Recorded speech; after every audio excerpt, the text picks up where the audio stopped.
Hi everyone, Christian here, and in this video, I'm going to discuss the infinite money glitch. No, I'm just kidding, but I do want to talk about Bitcoin. Now I'm sure some of you have heard how this cryptocurrency could become the world's new gold standard, but if not, I'd imagine the rise of Bitcoin has shown up on your newsfeed at some point. That's because it's made countless average people very wealthy, and although this video isn't intended as investment advice, it is meant to set the record straight for how exactly Bitcoin affects the planet's environment. So for anyone that's not familiar with what Bitcoin is, let me clarify. It's a digital currency existing only on the internet. It can be considered a file that's created and transferred around using powerful computers, which are referred to as Bitcoin nodes. It's not governed by a single entity like a government, nor is an institution responsible for its value. It's a completely decentralized asset that's moved by the market and the peers within it by utilizing a technology called blockchain. When I first heard of this concept, I was really confused, but stay with me. These nodes that I just mentioned are operated by individuals or companies known as miners, which help to manage the blockchain and are rewarded with Bitcoin in return. These are the people responsible for validating transactions and increasing the supply of the currency. Believe it or not, this is the simplified version.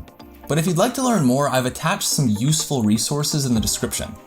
Now that we've got that out of the way, the main reason I'm even bringing this up is because you can't have success without your fair share of haters. It seems like every other day, a new article is published stating how Bitcoin is basically the new environmental concern of our time. And despite the hype, it's apparently a futile investment that's bound to fizzle due to its inefficiencies. To that, I would argue these noobs don't know what the hell they're talking about, and I honestly can't blame them. Stay tuned though, to see how this system compares with our traditional systems of finance like banks and gold. That way we can all find some clarity. Like I mentioned before, the Bitcoin network is supported by very powerful computers that are responsible for processing enormous amounts of data. And in order to make this process possible, an equally large amount of energy is needed. And when I say a lot of energy, I mean on the scale of what numerous small countries consume on an annual basis, like Chile or Sri Lanka. This is typically the part where many publishers grant themselves a pat on the back, since the clickbait-worthy titles they provided are finally verified. Unfortunately, many of these reports do a disservice to the readers, because when discussing whether or not something is sustainable, the most important factor is the origins of the energy. For example, an electric vehicle's level of sustainability is typically determined by how the energy from its charging station is derived. So if the community's grid is mostly powered by fossil fuels, then it's much less sustainable than one that has more renewable energy sources. This factor couldn't be more important for Bitcoin, since the primary focus of miners from a profitability standpoint is to station their mining operations in the most renewably powered regions they can find.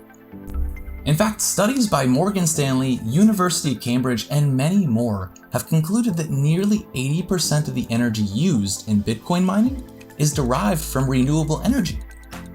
So to sum it up, it takes a lot of energy to maintain the Bitcoin network. But the truth is, a lot of that energy isn't worsening our carbon footprint as badly as some people would like you to think. With this in mind, let's compare Bitcoin to our current financial system and evaluate which is actually worse for our planet. So I live in the US, where many of the largest banks in the world exist.